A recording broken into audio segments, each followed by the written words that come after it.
जय संविधान, जय भीम, महात्मा गांधी की जय, गोडसे मुर्दाबाद। मैं बड़े गर्व से हमेशा से कहा करता था कि मैं एक सनातनी हूं, एक हिंदू धर्म को मानने वाला हूं और इस बात में मुझे गर्व है। बचपन से जो अपने पितामह से मुझे सनातन धर्म के बारे में ज्ञान मिला और जो उसकी अच्छाइयां और उसके गुण मुझे मिले, मुझे लगा कि मैं एक भाग्यशाली व्यक्ति हूं जो हिंदू धर्म और सनातन धर्म में मेरा जन्म हुआ है और उसी प्रकार के संस्कार मुझे मिले और वही संस्कार मैंने अपनी अगली पीढ़ी को, चाहे शिक्षक के रूप में, चाहे अपने बच्चों के रूप में, हस्तांतरित करने का प्रयास किया। और ये मुझे कभी महसूस नहीं किया कि मेरे धर्म को, इतने मजबूत धर्म को, इतने सुदृढ़ धर्म को कोई गुमराह कर सकता है, कोई बदनाम कर सकता है, कोई उसकी डायरेक्शन को पूरी तरह से मरोड़ सकता है। ये मैं नहीं सोच पाता था। हमेशा मेरा वाद विवाद होता था लोगों से, लोग कहते थे, लेकिन मुझे लगता था कि नहीं, ये वो सनातन धर्म है, ये वो हिंदू धर्म है जो विदेशी आतताइयों के भारतवर्ष के आने और यहां आक्रमण करने के बावजूद हमेशा जीवित रहा। लेकिन इसके बावजूद धर्म अक्षुण्ण रहा और आज भी देश के, भारतवर्ष के 85% लोग ऐसे हैं जो हिंदू धर्म और हिंदू धर्म को मानते हैं। सनातन धर्म को मानने वाले तो शायद सारे हिंदू सनातन धर्म को नहीं मानते। कोई पेरियार को मानते हैं, कोई अम्बेडकर को मानते हैं। सनातन धर्म होने पे, उनको अपनाने पे मुझे गर्व था, लेकिन पिछले 10 साल से मुझे सोचने पे मजबूर होना पड़ रहा है, क्या जिस सनातन धर्म में पैदा होने पे मुझे गर्व हुआ, और आज भी है गर्व, तो आज भी है, लेकिन मुझे कुछ प्रश्न चिन्ह मेरे सामने खड़े हो रहे हैं। और धर्म भी हैं, क्रिश्चियनिटी है, इस्लाम है, बौद्ध धर्म है, जैन धर्म है, सिख धर्म है और हिंदू धर्म है। हर धर्म के जो मूल आधार हैं वो बहुत पवित्र हैं। जैसे सिख धर्म के अंदर गुरुद्वारों में बिना जात और धर्म पूछे वो उन्हें भोजन कराते हैं, वो कोई भेदभाव नहीं करते। इसके बावजूद कि उनके धर्म के जो उनके गुरु साहिबान थे, उनके ऊपर दूसरे धर्म वालों में बड़े अत्याचार किए थे, इसके बावजूद वो उसकी घृणा नहीं निकालते, उसका बदला नहीं निकालते और अपने गुरुद्वारों में वो मुसलमानों को भी खाना खिलाते हैं, हिंदुओं को भी खाना खिलाते हैं, सबको बिना जात धर्म पूछे खाना खिलाते हैं। जबकि उनके अंदर भी, उनके इस वंश के दिमाग में भी ये होना चाहिए, एक पीड़ा होनी चाहिए थी, एक घृणा होनी चाहिए थी कि जिन शासकों ने हमारे ऊपर अत्याचार, अनाचार किया, हमारे गुरुओं के पुत्रों का बलिदान लिया, उनसे हमें बदला लेना चाहिए, लेकिन वो नहीं ले रहे हैं। इसका माने सिख धर्म की श्रेष्ठता सिद्ध होती है। इसी प्रकार से क्रिश्चियनिटी, चाहे हम लोग कुछ भी कहें, ज्यादातर लोग आज से 20-25 साल पहले जो पढ़े हैं वो क्रिश्चियन स्कूल्स में पढ़े हैं, क्रिश्चियन मिशनरी स्कूल्स में पढ़े हैं, और आज जो वो हुए हैं, आज जो बने हैं, वो उसमें बहुत बड़ा योगदान क्रिश्चियन मिशनरीज का रहा है। Saint Stephen's college, Delhi university का गर्व की बात होती है उन लोगों के लिए जो सेंट स्टीफेंस में जिन्हें एडमिशन मिलता है और आज ऊंचे ऊंचे पदों पे और बड़े बड़े जगहों पे वो विराजमान है। तो ये क्रिश्चियनिटी का भारतवर्ष की तरफ योगदान है। मुगल्स ने आज अगर बड़े बड़े जितने भी मॉन्यूमेंट्स हैं हिंदुस्तान के अंदर, अगर उसका निरीक्षण करें तो आपको मिलेगा कि उसमें ज्यादातर मुगल सम्राट काल में बनाए गए। ये ठीक है, उस समय राजाओं के युद्ध हुआ करते थे, हिंदू मुसलमान राजाओं के युद्ध होते थे, एक दूसरे पे अत्याचार करते थे, लेकिन हमारे देश की आज जो हेरिटेज है और जो दूसरे देश से पर्यटन के लोग आते हैं, उसमें बहुत बड़ा योगदान मुगल एम्पायर्स का है, जिन्होंने बड़े बड़े मॉन्यूमेंट्स बनाए। लेकिन मेरा वो हिंदू धर्म जो सहिष्णुता के लिए, जो प्रेम और सद्भावना के लिए पूरे विश्व के अंदर प्रसिद्ध था और पूरे विश्व जिसकी दाद दिया करता था, उसकी इतनी दुर्दशा किसने की कि आज के तारीख में जानबूझकर प्रायोजित रूप में, नियोजित रूप में हिंदू धर्मावलंबियों के दिमाग में उन राजाओं जो 200-300 साल पहले भारतवर्ष के अंदर जिन्होंने रूल किया, इतिहास को बदल के उनके खिलाफ इतनी ज्यादा घृणा भरी जा रही है कि आज की पीढ़ी धर्म के अलावा कुछ सोच ही नहीं पा रही। वो 21वीं शताब्दी की तरफ बढ़ रहे हैं लोग। हर देश अपने को 21वीं शताब्दी की तरफ ले जाने की बात कर रहा है। वो क्रिश्चियनिटी और इस्लाम की बात नहीं कर रहे हैं, बौद्ध धर्म की बात नहीं कर रहे हैं। वो अपने अगली जनरेशन को नौकरी दिलानी, इंडस्ट्रियलाइजेशन और विश्व के अंदर अपनी आर्थिक स्थिति को मजबूत करने के लिए प्रयास कर रहा है, और हम लोग धर्म के अंधे कुएं की तरफ चले जा रहे हैं। तो मुझे पीड़ा होती है। एक सनातनी होने के नाते, एक हिंदू धर्म को मानने वाले के नाते भी मुझे कष्ट होता है।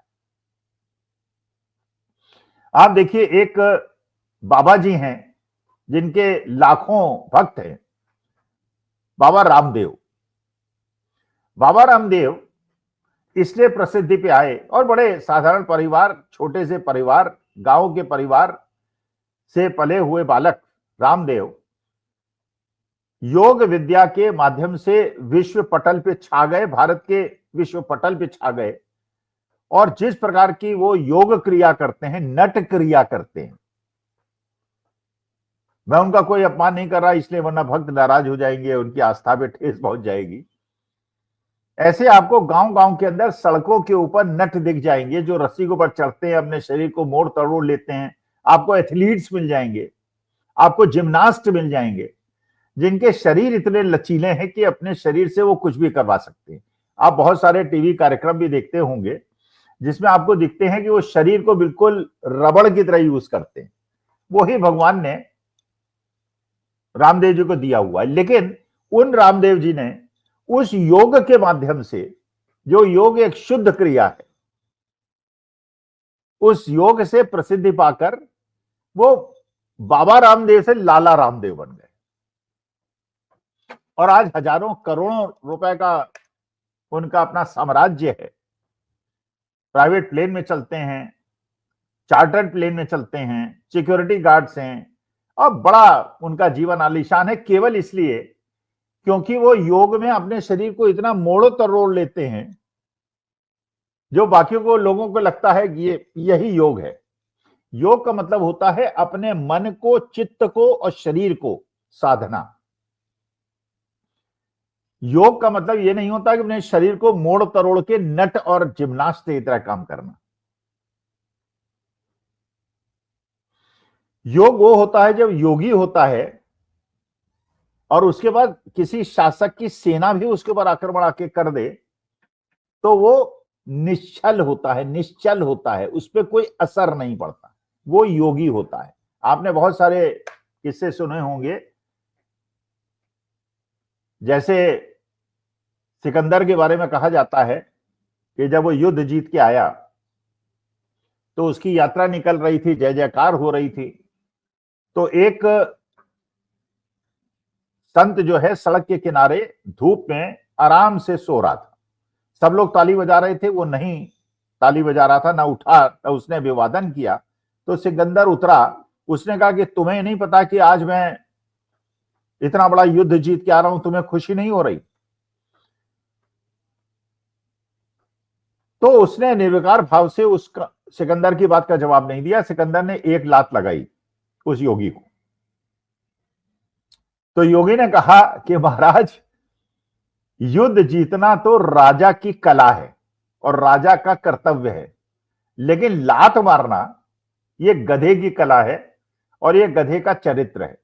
मतलब ये कि ये होते हैं योगी। और वो आपने देखा होगा, वो बाबा रामदेव का चेहरा, जब रामलीला मैदान में वो आंदोलन कर रहे थे, आरएसएस प्रायोजित एक आंदोलन कर रहे थे, भारतीय जनता पार्टी प्रायोजित एक कार्यक्रम कर रहे थे, और वहां पुलिस पहुंच गई थी, तो उनके चेहरे की हड़बड़ाहट देखिए, ये हड़बड़ाहट योगी के चेहरे में नहीं होती किसी। और वो औरतों का सलवार सूट पहन के भागे थे। अब खैर पकड़ लिए गए थे कि बड़ी बड़ी दाढ़ी है, तो पुलिस ने उनको पकड़ लिया था, लेकिन ऐसा योगी नहीं होता। अच्छा, उसके बाद रामदेव ने और बहुत सारे भारतवर्ष के अंदर करोड़ों भक्तों ने, लाखों भक्तों ने, जब अमेरिका के अंदर प्रेसिडेंशियल चुनाव हो रहा था, डोनाल्ड ट्रंप और कमला हैरिस के बीच में हवन कराए थे, पूजा अर्चना की थी। और स्वामी रामदेव जी का भी एक वीडियो है, आप उसे देखें। उसमें स्वामी रामदेव कह रहे हैं, जब इलेक्शन नहीं हुआ था अमेरिका का, कि डोनाल्ड ट्रंप एक सनातनी हैं और उनकी जीत सनातन धर्म को मजबूत करेगी।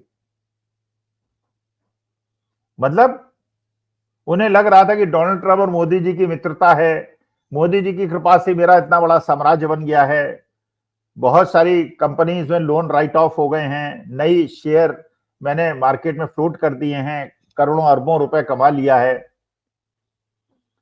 तो जब डोनाल्ड ट्रंप आएंगे तो मोदी जी को फायदा होगा, मोदी जी को फायदा होगा तो मुझको फायदा होगा। तो ये रामदेव जी ने कहा कि, और हवन भी कराए, उन्होंने बड़ी स्तुतिगान किया और लाखों लोगों ने भारतवर्ष के अंदर हवन किया और स्तुतिगान किया और डोनाल्ड ट्रंप की जीत पर उन्होंने विजय पर्व मनाया। अब डोनाल्ड ट्रंप तो आ गए।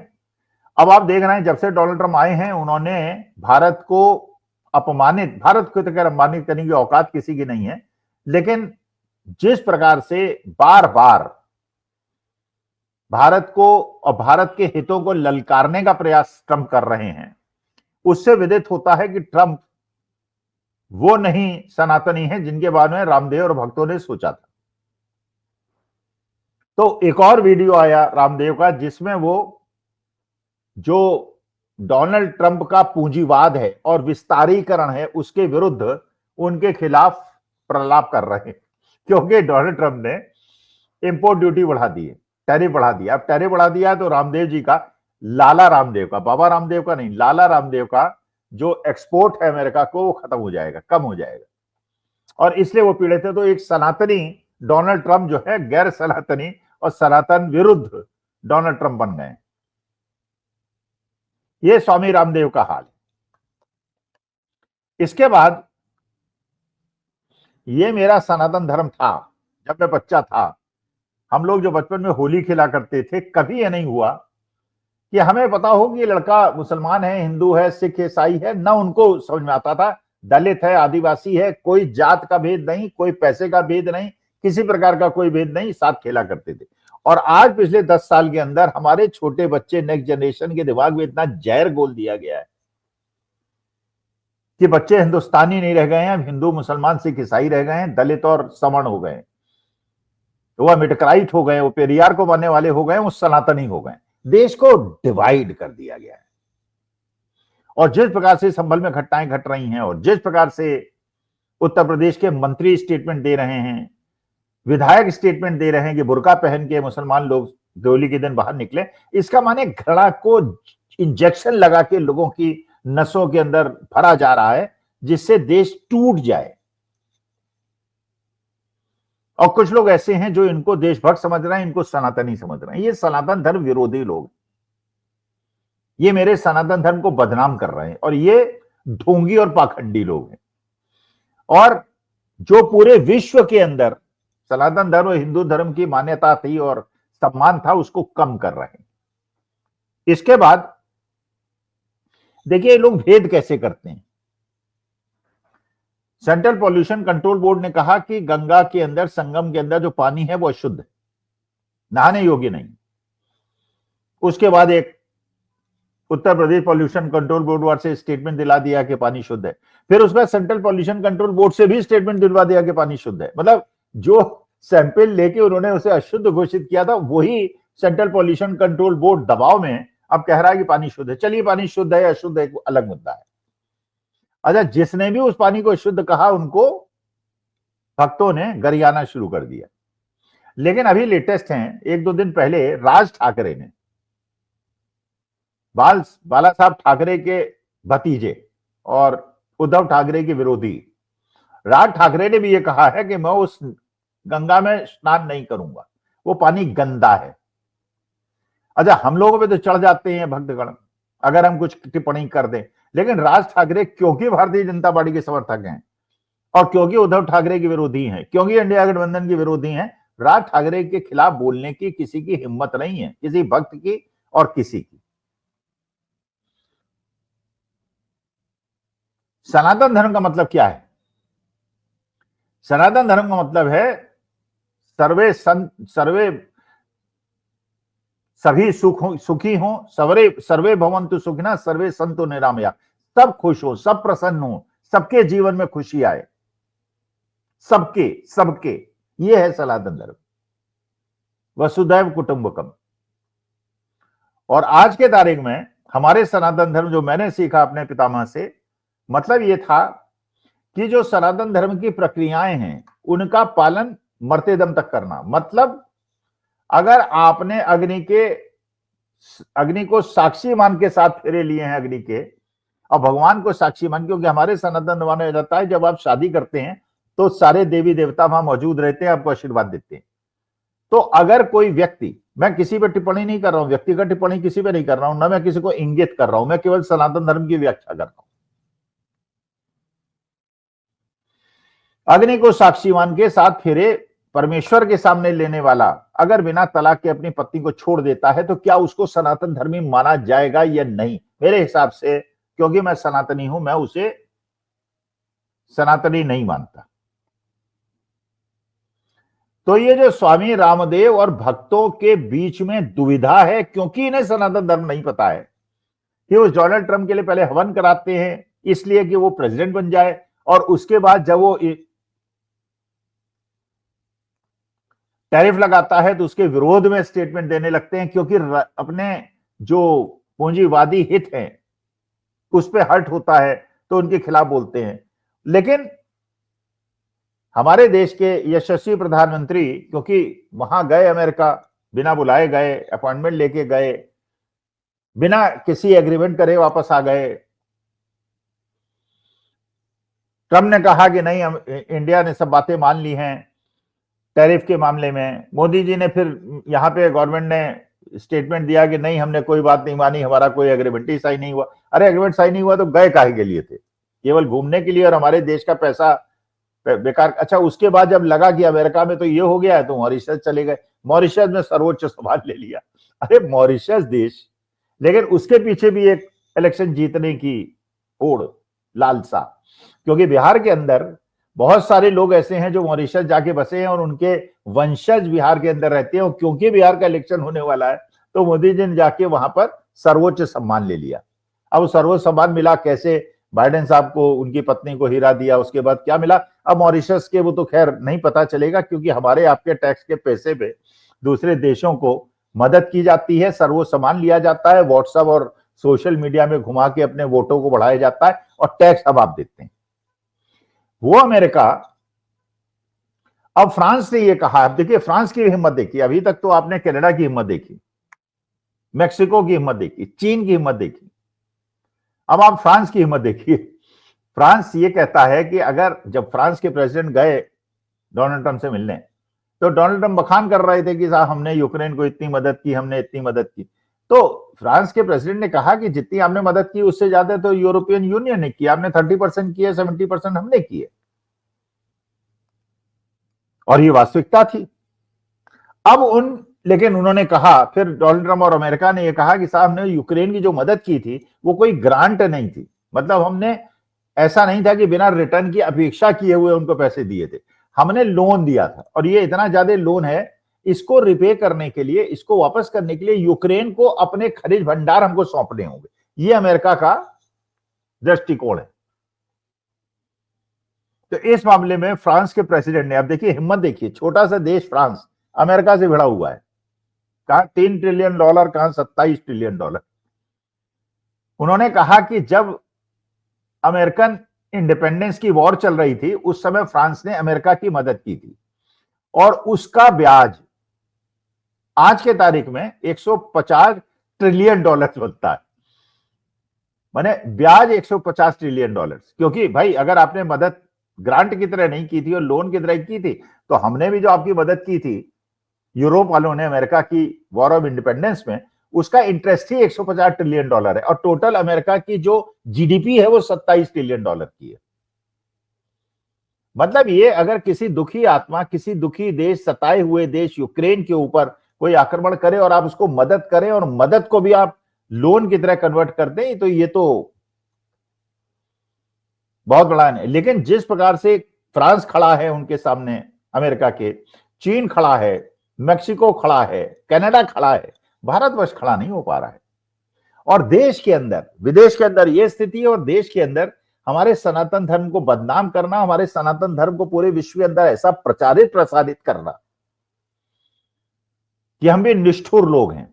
और हम 500-500 साल पुरानी बातें याद करते हैं। अरे पुरानी 500 साल याद करने लगे तो दलित सवर्णों के खिलाफ बदला लेने लगे,